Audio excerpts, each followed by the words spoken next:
Ceux qui font Monaco sont au micro. Je suis Geneviève Berthy et bienvenue dans le podcast de Monaco Info.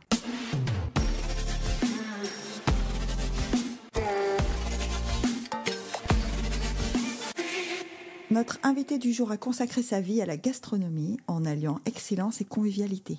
Chef étoilé qui a rangé son tablier en 2016 après plus de 40 ans de service, dont 18 à la tête du Vistamar de l'Hôtel Hermitage, il continue de mettre son humanité, sa générosité au service de la gastronomie.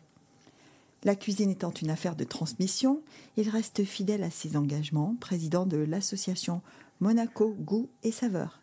Il invite petits et grands à s'ouvrir au plaisir de la table. Bonjour Joël Garraud. Bonjour. Bonjour chef alors. Merci de me recevoir. Oui, on peut on vous le appelle garder. Toujours chef? Oui. Ouais. Oui. Moi j'aimerais bien, j'ai dit on pourrait m'appeler Joël, mais non, on dit chef, donc voilà. Bon, quand on a été chef, alors est-ce que ça, c'est habituel d'être chef 18 ans d'un même restaurant étoilé dans un même établissement? Oui, il n'y en a pas beaucoup, mais ça existe, oui, ça existe. Il n'y en a pas beaucoup quand même. Non, il n'y en a pas beaucoup. Ça existe, mais pourquoi on a fait 18 ans à l'Hôtel Hermitage au Vistamar? Parce qu'on a tout bâti. Ouais. C'est-à-dire, on a créé ce Vistamar, on l'a... l'année de la création, on a eu tout de suite l'étoile Michelin, et la clientèle de Monaco, qui est exceptionnelle, comme j'ai toujours dit, venez et puis fréquentez ce restaurant avec bonheur, et je les accueillais avec mes équipes de l'époque, avec sensibilité et surtout ce côté un petit peu, on va dire, convivial et communicatif, et même, je dirais, à la fin, complice. Bah oui, parce que d'abord, vous avez une association. Ce n'est pas tous les chefs qui ont une association des amis. Vous avez une association des amis de Joël Garraud. Ça prouve quand même que vous aviez tissé un lien avec cette clientèle locale. Tout à fait. Lorsque les clients, c'était mes clients, je peux le dire, ils sont venus un jour lors d'un repas, ils m'ont dit « Chef, on va créer l'association Les Amis de Joël Garraud ». Alors d'abord, j'ai été très étonné, très fier, et j'ai dit mais non, ça va pas être possible. Et ils sont allés jusqu'au bout. Et à ma grande surprise, donc l'ordonnance souveraine est sortie en autorisant l'association Les Amis de Joël Garraud. Franchement, pour un chef qui est passionné par son métier, qui un jour des clients vont créer son association de son vivant, c'est exceptionnel. Oui, c'est incroyable. Est-ce que c'est une alliance entre ce que vous leur avez servi et votre personnalité? Je pense qu'il y avait un tel respect mutuel que pour me remercier de ce respect, eh bien, ils ont créé cette association. Et je dois dire quand même que c'est grâce à cette association, ces clients qui venaient, et je peux le dire avec l'expérience maintenant que j'ai et le vécu que j'ai eu,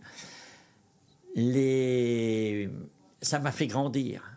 Ça m'a fait grandir parce que ça m'obligeait chaque mois, chaque semaine, chaque saison, d'aller rechercher ce qui se faisait de mieux pour présenter à ses clients. Donc, ces clients qui ont créé l'association, mais tous les autres qui avaient à côté, parce que j'avais quand même, à l'époque, et je peux dire à l'époque, j'avais dit toujours à mes équipes, j'ai dit, n'oubliez jamais, un travail saisonnier, on l'aura toujours. Ouais. Mais un travail local à l'année, il faut respecter cette clientèle parce que c'est elle qui nous fait vivre à l'année. Oui, parce que, alors on parle du Vistamar là tout de suite, parce que c'est le Monaco, Joël Garraud, c'est Vistamar, parce que c'est 18 ans de votre carrière quand même. Oui. Hein. Mais c'est pas là que vous avez commencé à Monaco, c'est dans un autre établissement. Exactement. Lorsque je suis arrivé, donc c'est Yves Garnier qui était le chef de la coupole à l'hôtel Mirabeau, qui est venu me voir à la réserve de Beaulieu. J'étais à la réserve de Beaulieu et il m'a dit « Joël, il faut que tu viennes me remplacer, il n'y a que toi qui es capable de venir me remplacer. » Alors j'ai dit « Yves, tu es très gentil, c'est un, mais bon... dès que vous évoquez la coupole et l'hôtel Mirabeau, ça fait revivre une époque révolue, parce que cet hôtel-là n'existe plus, hein, donc il n'est plus exploité en hôtel. Aujourd'hui, c'est un immeuble résidentiel, mais et donc la coupole a disparu.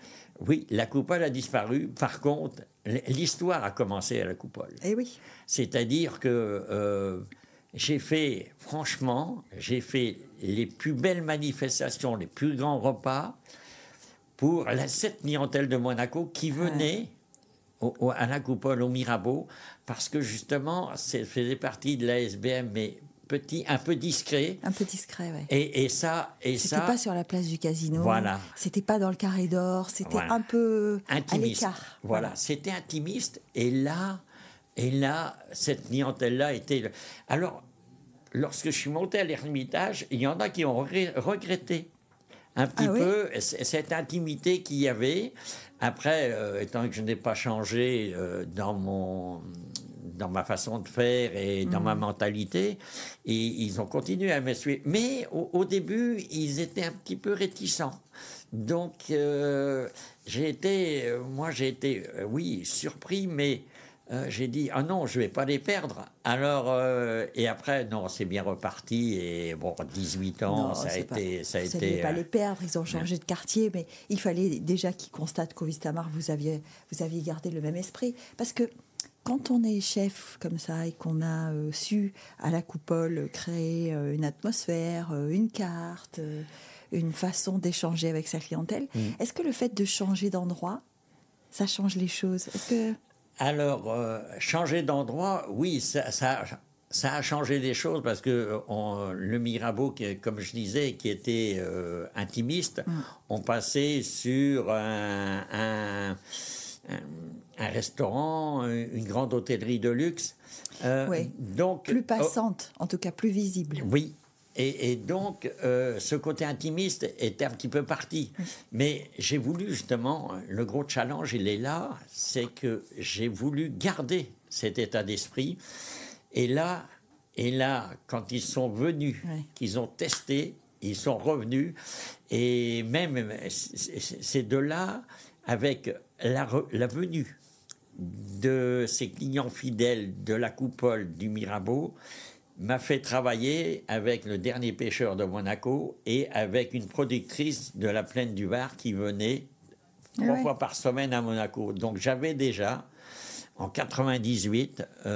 des circuits courts. Le circuit court, exactement.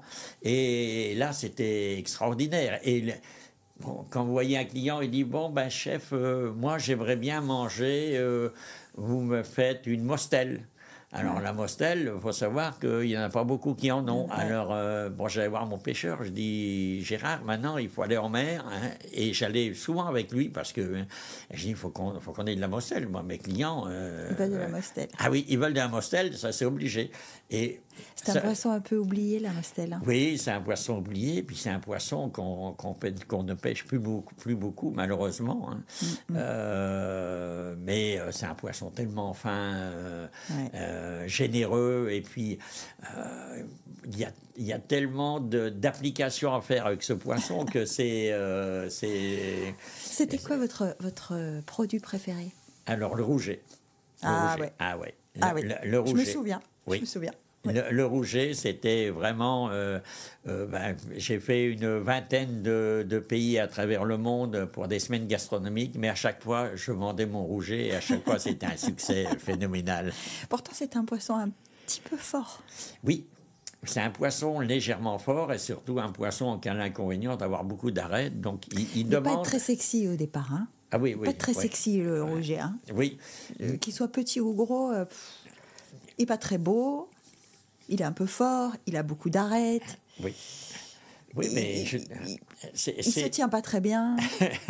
Non, mais c'est là le challenge. Et quand même, mon plat phare, c'était mon rouget qui était reconstitué avec purée de pommes de terre à la truffe et un sabayon petit pois frais.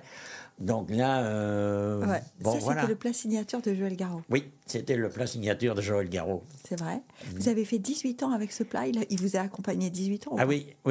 partout, à chaque fois, je le faisais. Et pourquoi? Parce que la deuxième, étant donné que je faisais cette préparation-là au printemps. Oui. C'est un plat de printemps. C'est un plat de Oui, printemps. avec des petits pois, il faut qu'il y ait voilà, avec donc j'allais la fin de la truffe, c'est-à-dire mars. Mars maintenant. Mars. Oui. Et j'avais les débuts des petits pois qui arrivaient, donc petits pois, fèves, c'était superbe. Et après, j'ai dit, je l'enlève. Et puis, mais non, c'est que là, les clients n'étaient pas du tout d'accord. Alors, après, je l'ai changé. Je mettais un petit rouget farci avec une pulpe de courgette douce, vous savez, écrasée avec du basilic frais. Et après, autour, on mettait un petit jus de ratatouille émulsionné avec de l'huile d'olive.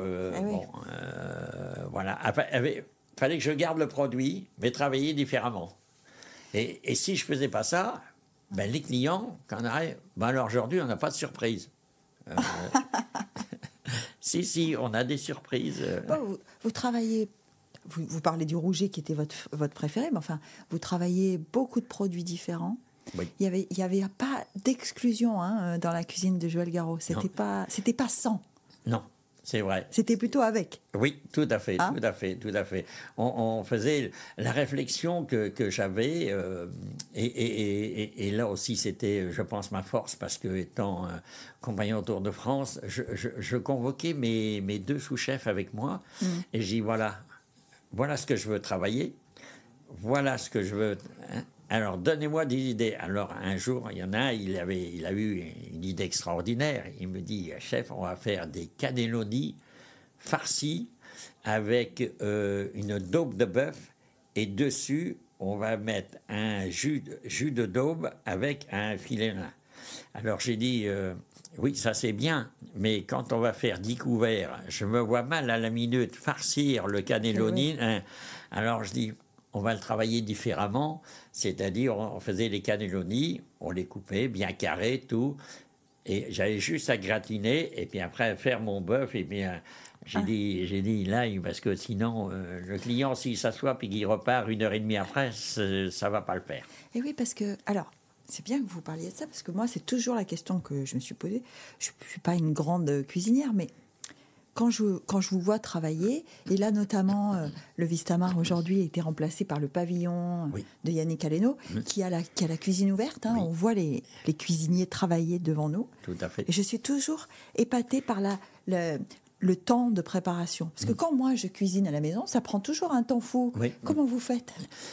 C'est-à-dire que déjà, alors, ça, je vais vous répondre. Franchement, c'est-à-dire que quand nous, on commence à travailler sur ce qu'on va faire, on sait déjà où on va aller. Donc, on ne cherche pas. Et cette réflexion... C'est plus enchaîné, c'est ça que vous voulez dire. Voilà, cette réflexion-là, je l'ai avec mon épouse. Parce qu'elle me dit, moi, j'en ai marre, je ne fais plus la cuisine. Bon, l'avantage maintenant... non, quand on vit avec Joël Garreau, je ne sais pas si on fait la cuisine. Non, elle ne fait plus la cuisine. Elle l'a fait. C'est Franck Serrotti qui me disait la même chose. Oui. Et il me disait à la maison, évidemment, ma femme ne cuisine pas. Et oui, parce que... Alors, la différence, elle est là. C'est-à-dire que la ménagère, et c'est pas péjoratif, non. La maîtresse de maison, la maîtresse de maison, obligatoirement, elle réfléchit un petit peu plus à la cuisson d'un côté, le respect de la cuisson pour la marchandise de l'autre. Ouais. Alors que nous, dans notre tête, c'est déjà, et on perd le gain de temps fait qu'on va plus rapidement. Ça. Et après, c'est notre métier. Je veux dire, comme je dis, il ne faut jamais oublier que c'est un métier. Moi, je l'ai fait pendant 45 ans. Donc, heureusement que nous sommes... Heureusement que vous allez vite, quoi. Oui, heureusement qu'on est un petit peu plus rapide que la maîtresse de maison, sinon on ne serait pas bon. Il y a deux choses, parce que vous militez pour les goûts et saveurs, c'est sûr. Oui. Vous militez pour le circuit court, ça... aussi, mais il y a une chose qui vous tient à cœur, c'est aussi le gaspillage alimentaire, vous en parlez beaucoup. Oui. Et maintenant, vous savez, il y a cette application où ceux qui vivent seuls, parce qu'il y en a beaucoup, peuvent commander une recette avec le marché qui va avec, Oui. et c'est juste à la taille de la recette. Oui. Et vous pensez que c'est possible, ça, quand on en fait, par exemple, quand on prépare un plat pour la carte du Vistamar et que vous devez prévoir 10 portions, vous savez de combien d'ingrédients exactement vous avez besoin? Oui, oui. Oui, oui, parce que les fiches techniques étaient très, très bien faites. Ah, et oui, oui, on travaillait avec fiches techniques. C'est-à-dire que comment on fait un plat? Lorsqu'on décide de faire le plat, on fait 2 ou 3 essais. D'accord. Une fois qu'on a fait ces 2 ou 3 essais, j'ai réuni mes équipes, on le goûte. Une fois qu'on a validé, maintenant on le refait avec des mesures très précises. Et de là, il y a moins de gaspillage. C'est ça le secret.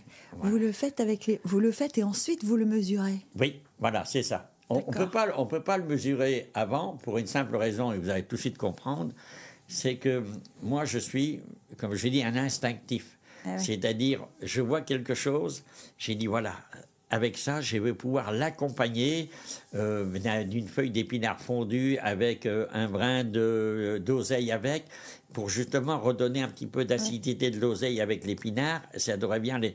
Une fois que c'est bien arrêté, hop, on passe là au pesage. Eh oui. Et là, après, c'est plus pareil et il n'y a plus de gaspillage. Alors, du gaspillage, moi, c'est vrai que j'ai toujours battu pour ça. Et un jour, on avait fait une battle avec Philippe Joannès sur le port de Monaco, et où le supermarché Carrefour nous avait donné carrément 4 paniers de 4 cajots de légumes mixtes, ça. Et on avait fait, devant le public, qui a eu un énorme succès, plein de recettes, mais avec ce qu'on avait. Donc c'est parti du smoothie, on avait un petit peu de poisson, on avait 2 morceaux de viande, mais ça a été génial. Ce que vous dites, c'est que on n'a pas besoin en fait d'avoir forcément une recette. On a besoin d'avoir des produits, et de là, on peut imaginer des choses. Exactement, exactement. C'est le produit qui va décrire votre recette. C'est le produit qui va vous emmener vers ce que vous cherchez. Parce que lorsque vous allez au marché, à tel point, et encore une autre expérience, c'est que ça m'est arrivé avec ma productrice de la Plaine du Var, Romy, qui est de faire le marché avec des clients. Et le client, je leur disais, vous choisissez ce que vous voulez. Donc ils choisissaient, ils allaient chez Romy, ils choisissaient. Le pêcheur, on allait après au bateau du pêcheur quand on est arrivé. Il me dit, voilà, moi je veux un rouget grondin, je veux une rascasse, je veux une vive, je veux de la dorade, parce qu'il y avait aussi la dorade. En plein été, c'était le thon. Et voilà. Et moi, j'arrivais dans mes cuisines. Avec ce panier. Et là, il fallait que j'envoie aux clients 2 recettes ou 3 recettes surprises. Et ça, je l'ai fait assez souvent. C'est étonnant parce que... Est-ce que vous vous rendez compte que la plupart du temps, aujourd'hui, les jeunes générations ou celles qui arrivent, elles ont un peu cette relation à la cuisine, cuisiner, oui, qui est une relation très technique, très... Oui. Vous parlez d'instinct. Je trouve qu'avec les émissions aujourd'hui culinaires, on entend beaucoup parler de technique quand même. Oui, c'est alors c'est un bien, mais je trouve que le fait de parler très technique, c'est peut-être se séparer de la clientèle, d'une certaine clientèle qui est complice. Quand je parlais de complicité au début, cette complicité, pour moi, ça me faisait, c'est un peu l'instinct. C'est-à-dire, aujourd'hui, j'ai un client que je connais bien, bon, il aime bien là. Après, il y a une forme de clientèle aussi qui, aujourd'hui, suivent toutes les émissions. C'est très... les gens qui suivent ces émissions-là viennent dans les restaurants ? Oui. Oui, et puis ils comparent et ce qui est dommage, c'est qu'on perd un petit peu cette forme de convivialité qui est quand même notre métier primaire, c'est-à-dire la restauration, la gastronomie, c'est un art de vivre. et on ne peut pas... Ouais, c'est pas de l'ingénierie. Hein. Non. Voilà, c'est pas du calcage et par exemple, en reprenant le Wistamar et Yannick Hano qui a pris, il a fait tout de suite la cuisine ouverte justement pour que le client s'approprie un tout petit peu la cuisine et ça marche, hein, parce oui, que ça marche, quand on est au comptoir de Yannick Aledo et qu'on voit ses équipes travailler, finalement, il y a un lien qui se crée. Oui. Parce qu'il y a des regards, il y a des réflexions, il y a des échanges. Vous aimez pas, c'est trop salé, j'aime pas. Oui. Enfin, voilà, il y a quelque chose qui Oui. s'installe, qui est autre chose que la cuisine. Hein. Oui, voilà. Ben, c'est un petit peu cette relation-là. Sauf que là, elle est en direct. Et moi, généralement, j'allais voir les clients parce que c'était un devoir que je m'imposais. Et ce devoir, il était tellement magique. Parce que vous ne pouvez pas vous imaginer lorsque vous allez voir des clients, parce que j'allais tous les voir. Donc le restaurant était presque complet tout le temps. Oui, le Vistamar, c'était très compliqué d'avoir une table au Vistamar. Hein. Et donc, quel plaisir de passer 1 heure. Mais quand je dis passer 1 heure, ça va même plus loin, parce que les clients, ils vous amenaient à la réflexion de faire autrement. De par leur attente. Et ça, c'était quelque chose de positif. On vous faisait des commentaires comme ça, en vous disant, moi, j'aimerais qu'il y ait plus de chocolat, ou je préférerais que ce soit plus croustillant. On vous faisait des réflexions comme ça? Oui, bien sûr, bien sûr. Là j'avais fait un jour un pigeonneau au petit pois mentholé. Et donc, j'ai un client, il m'a dit, mais pourquoi mélanger la menthe avec le petit pois? Alors, je lui ai expliqué. Ah, il m'a dit, j'avais pas compris. Alors, moi, j'avais toujours, vous savez, je me suis toujours dit, si le client, il n'a pas compris le plat que je lui ai fait, c'est parce que... Je me suis mal exprimé, oui. Voilà, exactement. Je me dis, sur la carte, c'est pas marqué comme il faut. Ouais. Parce que si le client, il vous dit, voilà, il y a un truc... Et là, tout de suite, le lendemain, qu'est-ce que j'ai fait? J'ai pris la carte et je l'ai fait différemment. Et j'ai dit au client, faites-moi plaisir. Prochaine fois, avec ce que je vous ai expliqué, je me dis, il ne reviendra pas. Il est revenu. Je lui dis, ça, c'est moi qui vous l'offre. Il est revenu. Il m'a dit, ah, chef, ça, c'était extraordinaire. Comme quoi... C'est l'appellation qui avait changé. Oui. Et ça a changé son goût. Voilà. L'appellation n'était pas... si le client ne l'a pas perçu comme tel, ça veut dire qu'il y a une erreur quelque part. Et pas dire, moi, chez moi, le chef, le client, il ne connaît rien. Non, c'est pas comme ça que ça marche. Ça marche pas. C'est que le client, il faut le respecter. Donc, pour le respecter, il faut l'écouter.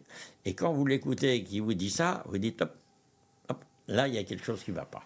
Oui, alors, ça, on dit quand même que la clientèle, notamment dans les restaurants qu'on appelle gastronomiques, aujourd'hui, on ne dit plus vraiment ça, hein, mais dans ces restaurants plus élaborés, la clientèle est exigeante, c'est vrai?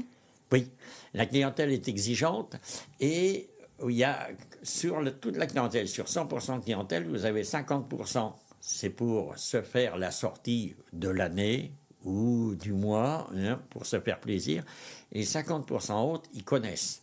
Donc là, il ne faut pas se tromper. Ouais. Sur la première, ils découvrent, donc il ne faut pas se tromper non plus, hein, parce que la clientèle, c'est 100%, c'est pas 50% d'un côté, 50%. Mais c'est comme ça que c'est défini au jour d'aujourd'hui. Donc il faut surtout... là, et il y en a un que moi j'adore, parce qu'il incarne vraiment cette philosophie, c'est Pierre Gagnère. Ouais. Pierre Gagnère, moi je le connais depuis, on ne va pas dire l'âge, mais si, ça fait de la valeur. Pierre, il a 78 et moi j'en ai 70, donc voilà. Et Pierre, je l'ai connu quand il était à Saint-Étienne. Et Pierre, de tout temps, il a respecté sa clientèle. Oui.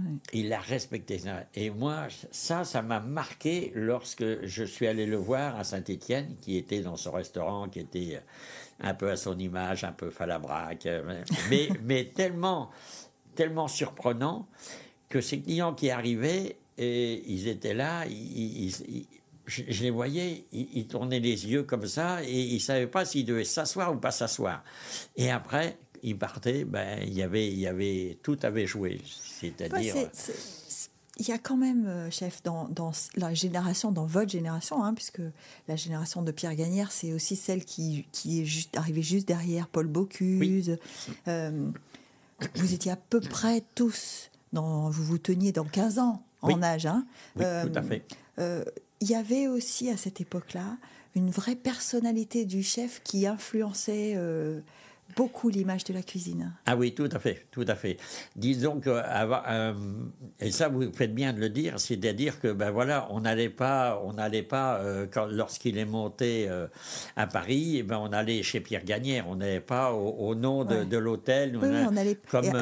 D'ailleurs, on n'allait pas au Vestamar, on allait chez Joël Garreau. Hein. Oui. C'était. Et oui, et j'en étais très fier. Pour en revenir, j'en étais très fier parce que c'est vrai que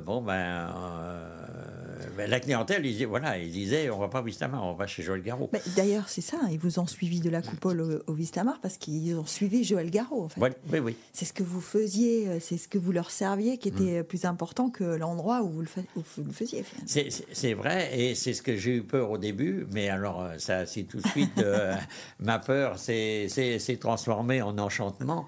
Parce que il y a eu les résultats escomptés, et vraiment. Mais il y a aussi beaucoup de choses. Hein. Par exemple, la Société des Bains de Mer m'a permis de faire une cuisine neuve, un restaurant.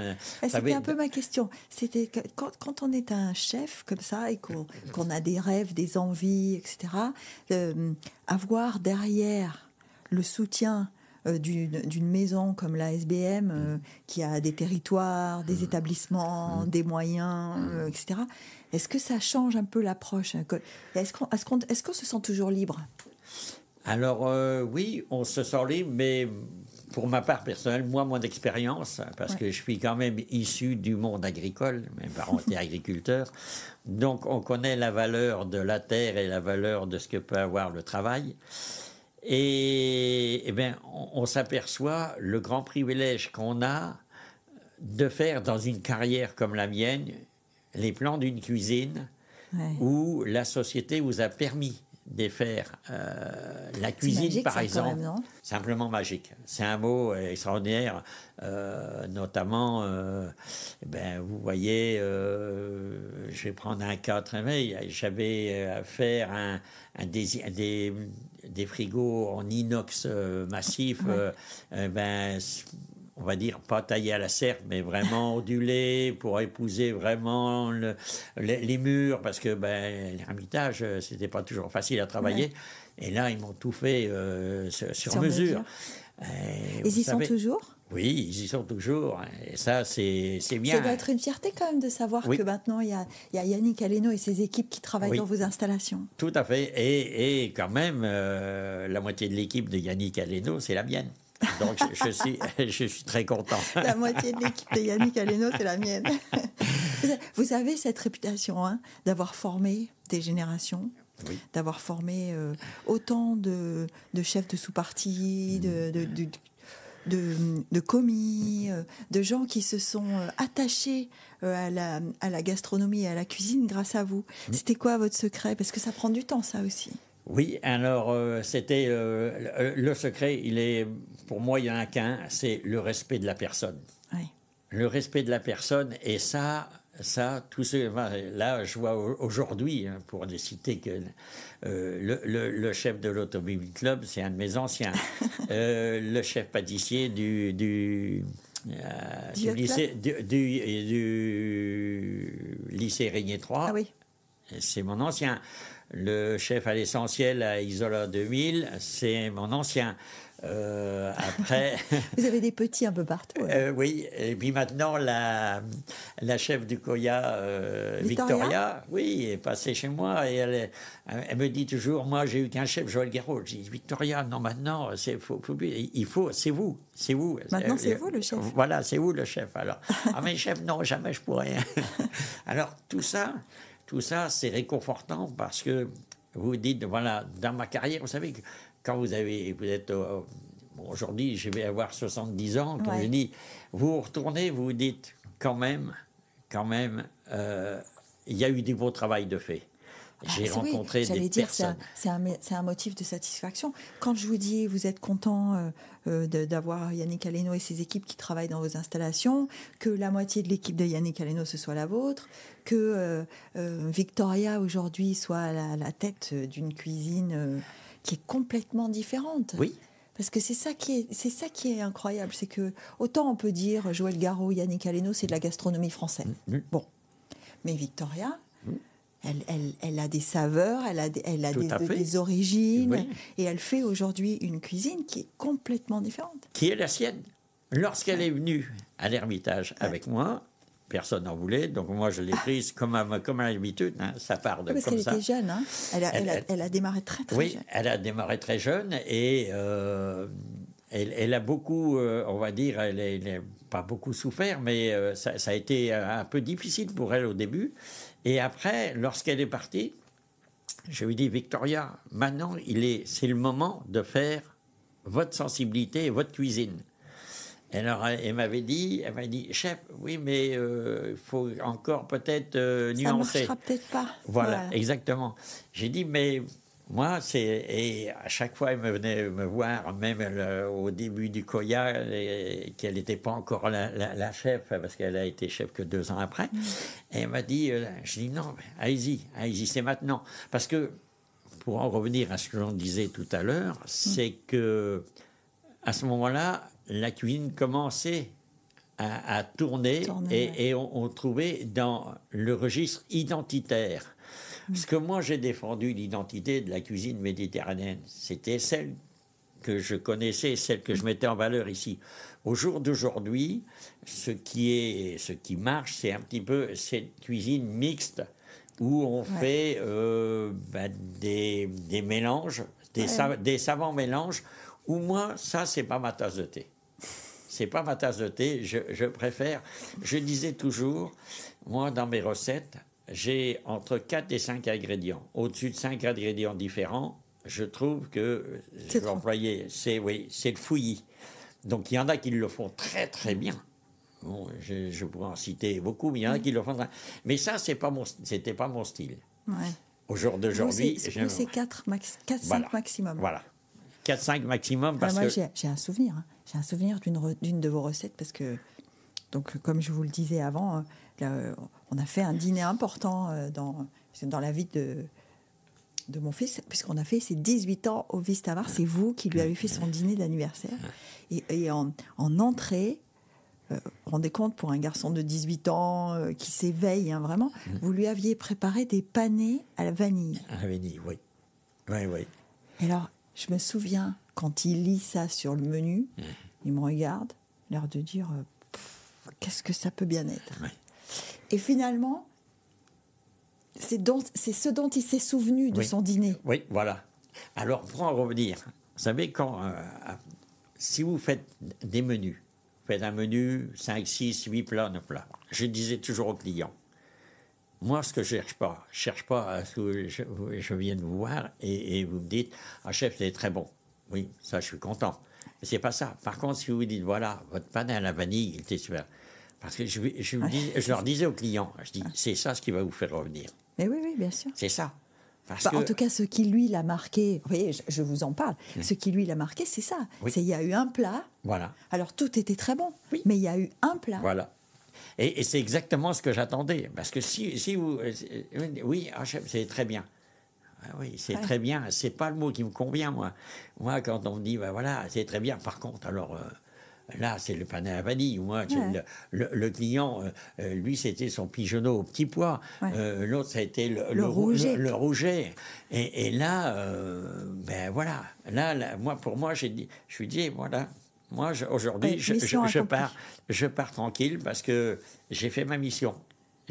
Alors, le client, il était un peu frustré parce qu'il dit « Ah non, mais tout le reste, c'était bon. » Mais ça, c'était... Voilà, et bon, c'était l'exception, quoi. Vous parliez tout à l'heure de complicité avec votre clientèle, du fait d'avoir fait le marché avec les clients. Est-ce que vous pouviez faire des commandes? C'est-à-dire est-ce que les amis de Joël Garreau, par exemple, ou d'autres, pouvaient vous appeler en disant « Chef, on aimerait bien manger ça ». Ah oui, ça arrivait fréquemment. Ah oui? Ah oui, oui, oui, oui. Et puis les amis de Joël Garreau, encore plus que les autres clients. Vous avez un plat préféré, les amis de Joël Garreau? Oui, je peux le dire. C'était quand je suis arrivé, on va dire, 1 an et demi, c'était à la Coupole. 1 an et demi après, hein, et bien justement, les amis de Joël Garreau, les 3 créateurs, ils sont venus voir et ont dit, voilà, chef, est-ce que vous savez nous faire des tripes à la niçoise? Alors, j'ai dit oui. Si, j'ai dit oui, il n'y a pas de souci. Ah bon? Ouais. Si vous savez faire, alors. Et en fin de compte, ils m'ont toute l'existence des amis de Joël Garreau, toute l'existence, eh bien, il faisait référence à ces tripes. Comme quoi, ça part de pas grand-chose quand vous avez la complicité de la clientèle. Ça part de ça. Et mais après, ils m'ont dit, on veut une tête de veau. Et bon. Ah oui. Les amis de Joël Garreau, ça rigolait pas. Hein. Ah, ça rigolait pas. Ah non, là, ça rigolait des pas. Recettes. Parce que la tête de veau, ça paraît comme ça. Enfin, à part ceux qui peuvent s'imaginer en disant oh là là, une tête de veau, ça peut être très bon. Mais c'est du travail quand même. Ah oui, alors après, pour une petite anecdote, c'est que mon successeur de la Coupole, il a galéré, et là. Mais bon, ça fait partie de l'expérience, et puis on garde que les côtés. Mais après, non, ils avaient quand je faisais ma bouillabaisse qui était en 3 services, où là j'avais mis ça au point. Là, c'était assez magique. Vous étiez plutôt poisson alors? Oui. Ben oui. C'était vraiment. Alors, on va dire. Votre produit, c'est poisson. Oui, on va dire. J'ai les 7 premières années, les 7 premières années à la Coupole, c'était mixte. C'est-à-dire vraiment viande équilibré, viande, poisson, on travaillait. Par contre, lorsque je suis monté donc au Huissamar avec ce restaurant vue sur la mer, eh bien là, je me suis beaucoup plus dirigé vers une carte de légumes et poissons. J'avais que 2 ou 3 viandes sur ma carte, pas plus. Ouais. Voilà. Vous les avez pas exclus les viandes quand même? Non, mais j'avais que 3. Sur une carte de, on va dire, de 20 produits, j'avais que 3 viandes. Voilà. C'est vrai que c'est pas beaucoup. Non, et je m'y tenais. Et je n'ai jamais eu lorsqu'on prend le choix comme ça, de faire, de 98 non, je vais arriver en... Oui, c'est ça. De 98 à 2016. Oui, de 98 à 2016. Eh bien, je n'ai jamais eu le reproche d'avoir que 3 viandes. Jamais? Non, jamais. La clientèle, ils comprenaient que lorsqu'ils venaient au Huissamar, c'était pour le poisson.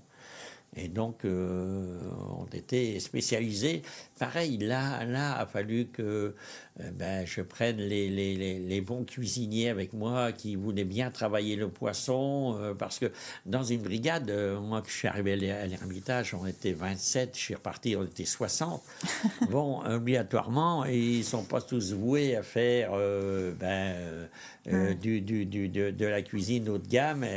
Et moi, comme j'ai dit, moi, j'ai besoin de tout le monde. Vous savez, tous les matins, quand j'arrivais au travail, je réunissais tout le monde, je leur disais bonjour. Et ça, ils étaient très sensibles. Je vous voyais tout le monde et je leur dis, vous savez, n'oubliez jamais, moi, le plongeur qui est là, il a autant de valeur que mon sous-chef qui est là. Parce que j'ai besoin de tout le monde. Et sans le travail de tous, nous ne sommes rien. Et là, je leur disais tous les matins. Et donc, c'est ce qui fait que, quand ils partaient, ils avaient ça dans leur tête et c'était... Ça s'appelle la cohésion d'équipe. Hein, mais aujourd'hui, quand vous dirigez les cuisines des plus jeunes, puisque vous allez, notamment au Régnier 3, mais pas seulement, vous allez dans les cuisines avec ceux qui apprennent, les étudiants, les élèves même, parce que parfois ils sont assez jeunes. Qu'est-ce que vous leur dites en premier ? Alors, c'est important. Quand j'arrive, je leur dis bonjour. Je leur dis bonjour et je leur dis tout de suite, je dis, vous savez, je suis très fier d'être à vos côtés aujourd'hui et je n'ai qu'une chose à vous dire. c'est profiter de cette journée, ou profiter de ces journées, ça peut paraître... Ça peut, être quelques jours quand même. Oui, quelques jours. Parce que, vous verrez, aujourd'hui, ça vous paraît anodin, mais demain, vous allez vous en souvenir, vous dire, ah, ça, c'était une très bonne expérience. Parce que c'est ça, la vérité. Ouais, vous comptez les... Enfin, vous espérez les marquer, vous espérez quoi, les ouvrir, les faire éclore.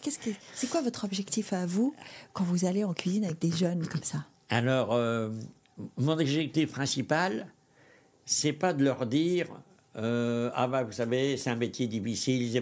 Non, c'est pas vrai. Moi, je leur dis, vous savez, le métier que vous faites, si vous l'aimez, il est très facile. Oui, c'est ça. Si vous trouvez que vous faites que vous êtes trompé, il n'y a pas de souci. Changez. Et aujourd'hui, quand même, on a quand même l'opportunité par rapport à quand nous avons commencé ou au milieu de ma carrière, c'était moins facile. Au jour d'aujourd'hui, on peut changer. D'ailleurs, on voit des grands cuisiniers arriver en autodidacte à 27, 28, 29 ans qui n'étaient pas cuisiniers, puis au bout de 3 ans, ils deviennent des chefs célèbres, que ce soit Alexandre Mazia ou que ce soit Martinez. Donc, voilà, ça c'est... Voilà, c'est aujourd'hui... Vous parlez d'un chef, notamment quand vous parlez d'Alexandre Mazia, vous parlez d'un chef qui est très, très particulier. Oui. C'est-à-dire que ce qu'il a choisi de faire, c'est vraiment une expérience. Là, on n'y va presque pas pour manger. Hein. Ah oui. C'est là que je dis, c'est une autre forme de cuisine. Ouais. C'est pas celle que je défendais, parce que la cuisine que je défends, c'est la cuisine de cuisinier. Oui. Chez Joël Garreau, on mangeait. Voilà. C'est vrai, il n'y avait pas cette idée de la toute petite portion pour goûter. Chez Joël Garreau, on mangeait. Voilà, tout à fait. C'était une autre expérience. Ouais. Donc, mais celle d'aujourd'hui, avec, on en revenait avec les réseaux sociaux. Bon, ça n'a pas que du bon. Maintenant, pour revenir aux jeunes, lorsque je suis à leur contact, je leur dis toujours, voilà. Regardez mon travail, respectez le produit que vous avez, parce que ça c'est vraiment... et surtout, il faut s'identifier, parce qu'au jour d'aujourd'hui, quand on fait voir un légume, un poisson, une viande, on ne sait pas. On ne sait pas. Les jeunes, ils ne savent pas. Ils pensent que les steaks, c'est tous les mêmes. Ils pensent que les poissons... Et non. Ça va. Là, je suis en train de faire un thème pour un concours de cuisine qui va se passer le 3 avril. Eh bien, on a pris sur le thème du poisson invasif. Donc, c'est le poisson qui mange les autres. Oui, c'est le poisson lion. Et puis qui m'a parlé du poisson lion? Je crois que c'est Alain Ducasse qui était à votre place là, chef. Et le chef Ducasse me parlait du poisson lion. Il me dit, il faut qu'on apprenne à le cuisiner. On est en train de travailler les recettes parce qu'il y en a tellement qu'il faut le manger. Oui. C'est exact. Et justement, moi, c'est le thème du concours. Et je vais le donner à des chefs qui est la compétition des chefs des super-yachts. Ah oui, parce qu'il y a ça aussi. Hein. Oui. Il y a la compétition des chefs des super-yachts, c'est au Yacht Club. Oui. C'est ces chefs qui font aussi de la très grande cuisine à bord de ces bateaux qui accueillent des hôtes qui ont l'habitude de vos établissements. Exact. Donc sur leur bateau, ou les bateaux qu'ils fréquentent, ils veulent retrouver cette cuisine-là. Est-ce qu'il y a des chefs comme ça, ils arrivent à travailler à la hauteur de ce qu'on fait dans une cuisine à terre? Oui, franchement, quand vous voyez ces chefs travailler, d'ailleurs, ils travaillent tellement bien que beaucoup sortent d'établissements étoilés Michelin avant d'être chefs sur les bateaux. Oui. Mais les cuisines sur les bateaux, elles sont toutes petites. Comment on fait? Eh oui, mais c'est là le challenge. Quand le concours, depuis 6 ans, je participe à l'élaboration de ce concours. Et franchement, il a évolué. Et cette année, on a quand même un jury d'exception. Et ça, j'en suis particulièrement fier. Et on a mis le poisson lion en finale, en phase finale, avec le crabe bleu.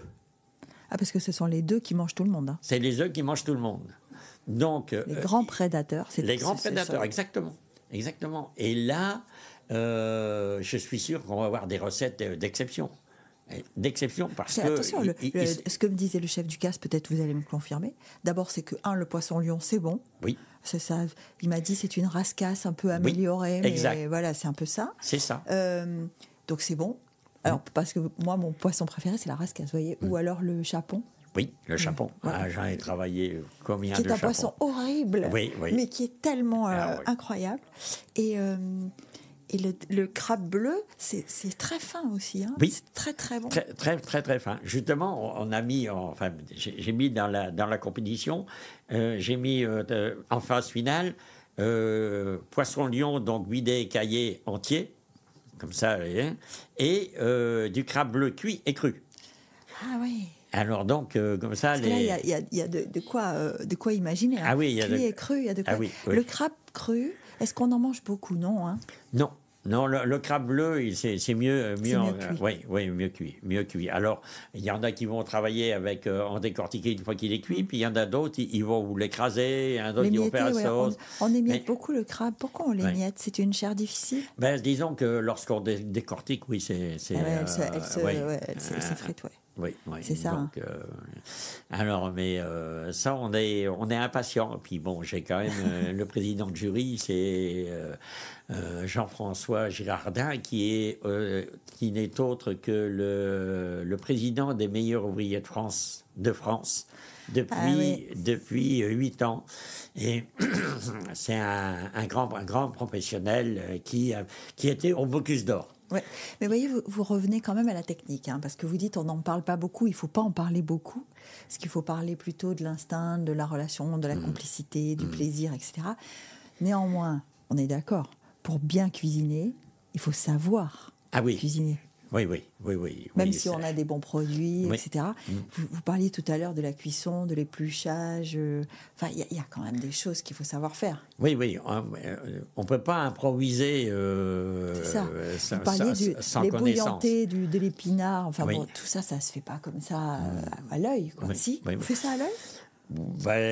Oui. Vous faites à l'œil. Oui, voilà. Avec l'expérience. Avec l'expérience, on fait non seulement on fait à l'œil, mais on le voit. C'est ce que j'appelle la quintessence de la chaleur par rapport au produit. C'est ça ce qui va vous emmener. Vous travaillez toujours au thermomètre ou vous travaillez sans thermomètre? Non, ça dépend ce que je fais. Ça dépend ce que je fais. Même encore aujourd'hui? Ah oui. Vous pouvez travailler au thermomètre? Ah oui, parce que c'est de la précision. Et puis quand vous allez voir les jeunes, quand vous faites une expérience avec des jeunes, lorsque vous faites une ballotine, par exemple, moi je l'ai fait... Mes premières 25 ans de carrière, on la cuisait à l'œil. On touchait. Après est venue la technique du thermomètre où on mettait dedans et puis on montait en température. Et maintenant, le jeune que vous allez à la rencontre des jeunes, vous leur faites faire une ballotine de volaille, par exemple, ils savent qu'à cœur, il faut que ça soit à 62 degrés, parce que c'est comme ça qu'elle sort. 62. Oui. Pas 60. 62. Oui, 62 degrés. Donc, qui fait... Effectivement, c'est précis. Ah oui, c'est précis. Et ce qui fait que là, ils sont contents parce que, en fin de compte, vous leur apportez quelque chose dans lequel c'est vraiment dans l'air du temps. Parce que, on est avec... Justement, vous parlez de l'air du temps, chef. Il y a une question que je voudrais vous poser depuis le début. Vous savez qu'aujourd'hui, je pense que vous l'avez entendu, c'est la grande folie de ce qu'on appelle le air fryer. Vous savez, cette friteuse avec peu d'huile, cette machine. Oui. Est-ce que tout ça, c'est des soutiens pour continuer à cuisiner? Qu'est-ce que vous en pensez, vous, de tout ça? Alors, moi, j'ai une idée assez précise là-dessus, personnelle, évidemment, ça n'engage que moi. C'est très bien parce que c'est ce qu'on appelle un aide culinaire. Oui. Donc, ça, c'est très bien. Ça fait des choses qu'on ne fait pas. Voilà. Par contre, pour moi, ça a quand même un petit inconvénient, c'est que ça uniformise un peu tous les goûts. Ouais. Et là, on perd un peu l'identitaire. Ça me gêne un petit peu. Maintenant, je reconnais que les personnes qui travaillent, qui sont pressées, qui n'ont pas de temps, parce que pressé, c'est pas pressé, mais qui ont peu de temps, hein, c'est facile. On met dans le tiroir, on ferme. On met en tiroir, on ferme, on va prendre la douche, on revient, c'est prêt, on mange. Mais là, l'inconvénient, c'est que quand vous faites de la cuisine, vous allez créer, obligatoirement, vous créez quelque chose. Ouais. Vous avez, je vais préparer ça, c'est pour moi, ou c'est pour mon mari, c'est pour ma femme, c'est pour mes enfants. Et là, le air fryer, enfin, tout ce qui est... on fait quoi? Voilà, mais on fait pas ça pour. sort. Voilà, exact. On arrive, on met le poulet rôti, allez hop, on met le poulet rôti, d'un côté on met la frite, on fait le poulet rôti, hop, ça sort. C'est bien, mais vous avez perdu... Oui, ce que vous me dites, c'est que c'est pratique. Oui. Mais c'est pas généreux, quoi. Non, c'est pas généreux, et puis, après vous vous mettez à table. Mais la joie de se mettre à table n'est plus là. Parce que on amène, comme je dis, on mange le poulet, on mange, puis après on va sur le téléphone portable ou sur l'ordinateur pour essayer de faire la partie. Ça, c'est un peu gênant. C'est l'air du temps aussi. Donc il faut s'habituer. Ouais. Les repas de famille, là vous parliez, on se met à table, c'est important. Hein. Les repas de famille chez Joël Garreau, ça se passe comment? Ah, c'est la fête. C'est tout le temps la fête. Tous les amis qui viennent, ils veulent revenir, c'est tout le temps la fête. Ouais. Oui, parce que c'est bon. Voilà, moi, comme dit ma femme, vous venez à la maison, je peux pas faire 2 plats. Non, je vous en fais 4, 5, et puis voilà. Ah oui. Ah oui, tout le temps. Ça veut dire, c'est ce que me disait aussi Franck Serroutier. Je le cite parce que tous les deux vous avez arrêté. Donc, il me disait, moi, j'ai toujours autant de plaisir à cuisiner. Oui. C'est vrai. Ah, mais c'est vrai. Mais moi, j'ai sorti un livre, Passionnément ma cuisine, justement, où je mettais à l'honneur les amis de Joël Garreau et l'association Monaco Goût et Saveur avec Jean-Marie Riza et Romy. Mais c'est vraiment ça. Comme dit mon épouse, habite-toi, tu ne sais pas faire simple. Voilà. Alors, un steak grillé, ça ne marche pas. Non. Faut, voilà. Il faut, voilà. Un poisson pané, ça ne marche pas. Non. Il y a juste j'en ai fait un dernièrement, et je vais vous expliquer, j'ai fait, pour des amis, j'ai fait un poisson pané à chapelure de châtaigne et chapelure de châtaigne, que j'ai servi sur une royale de coquille Saint-Jacques au persil plat. Vous avez fait ça à la maison? Oui, bien sûr. Et là, mes invités... Vous devriez ouvrir une table d'hôte, Joël. Chef, enfin, c'est pas possible. Et donc, ils étaient très contents. Mais quand vous arrêtez, vous dites, ça suffit, maintenant j'arrête. Qu'est-ce que c'est? Vous voulez vous libérer? C'est le rythme que vous voulez plus? Parce que, visiblement, cuisiner... Accueillir des clients, accueillir des amis, c'est toujours dans votre joie de vivre. Oui. Donc, c'est quoi? C'est le rythme qui vous a... Alors, arrêter, ça... Alors, je vais être honnête, c'est un petit peu ce petit coup de cœur que ça m'a un peu... pas déçu, mais perturbé, parce que je perdais ma clientèle, entre guillemets. Ouais. Mais j'étais... vous savez, avec les techniques qu'il y a, la manière de manager, la manière de tout, où on devient plus, entre guillemets, bureaucrate que cuisinier. Ouais. Ça, j'étais arrivé à saturation. C'est-à-dire, je l'ai accepté. Vous aimiez le tablier. Voilà. La fumée. Voilà. Les cris. Comment c'était dans la cuisine de Joël Garreau? On criait beaucoup ou pas? Non, pas du tout. Parce qu'il y a des cuisines dans lesquelles on crie. Hein. Oui, il y a des cuisines, mais ça, c'était avant. Maintenant, normalement, moi, comme je dis, les jeunes, mes collaborateurs, sont assez intelligents pour comprendre ce que je veux leur dire, et je vais employer un gros, sans leur gueuler dessus. Ouais. Parce que... c'est l'idée de Yannick Aleno, d'ailleurs. Hein, c'est que comme la cuisine est ouverte et qu'elle est devant la clientèle, on ne crie pas. Quoi. Non, exactement. Voilà. mais on ne crée pas. Exactement. Exactement. Et là, moi, dans les cuisines de Jogaro, c'était pareil. Je vais pas dire que ça n'est jamais arrivé. Faut pas, hein. Ah, vous avez pris des colères quand même. J'ai pris des colères, mais on va dire, si c'est arrivé 2 fois dans l'année, c'est... Voilà. Mais autrement... Qu'est-ce qui pouvait vous contrarier à ce point? Eh bien, me contrarier, c'est le fait que on ne comprenne pas ce que je voulais, là où je voulais aller, alors que je l'avais expliqué déjà plusieurs fois. Donc là, je partais, moi, dans mon esprit, je disais, là, on est parti sur, pas une incompréhension, mais sur l'envie de ne pas faire. Et là, il n'y a rien de tel qui m'insupporte. Il n'y a rien de tel. Ouais, vous, la procrastination, c'est pas votre truc, quoi. Non, Hein? non. Faut faire. Voilà, il faut faire. Faut faire. Et voilà. Est-ce que vous avez le temps, maintenant que vous avez arrêté, vous cuisinez, vous êtes engagé, vous allez le Cordon d'Or, vous faites les super yachts, vous faites goût et saveur, enfin, vous faites des choses quand même, la Oui. semaine du gout, Oui, vous faites tout à beaucoup fait. de choses. Hein. Oui. Est-ce que vous avez le temps de faire autre chose que de la cuisine? Oui, parce que maintenant, mon épouse commence la première année, en 2016, donc c'était mi-2016. J'étais engagé partout, évidemment. Bah oui. Bon, voilà. Donc, elle ne m'a pas vu. 2017, pareil. Après, il y a eu le Covid. Donc, et après le Covid, elle m'a dit, maintenant, ça suffit. Donc, oui, c'est vrai que j'ai ralenti un petit peu parce que il faut ralentir. Mais bon, si je regarde, le 27 mars, c'est la journée du goût, la remise des diplômes. Le 3 avril, c'est le concours des chefs de super-yachts. Au mois de juin, j'ai les fièvres des Grimaldi. Après, bon, le planning de gel. Alors, on a de la chance de vous avoir eu aujourd'hui. Oui, oui, parce que justement, j'arrive de Poitiers hier. Parce que je suis en train de mettre au point un grand repas familial au mois d'octobre avec, pour rien vous cacher, un menu 8 plats. Ah bah voilà, Oui. simple. Tout simple. Simple. Tout simple. Et je l'ai Pour faire un menu intitulé... 8 plats, combien de temps on passe de préparation, chef? Il faut quand même 2 heures, 2-3 heures quand même. Non? Ah oui, non, mais là, on est 70, alors... là, c'est plus. C'est avec un ami restaurateur qui n'est pas habitué.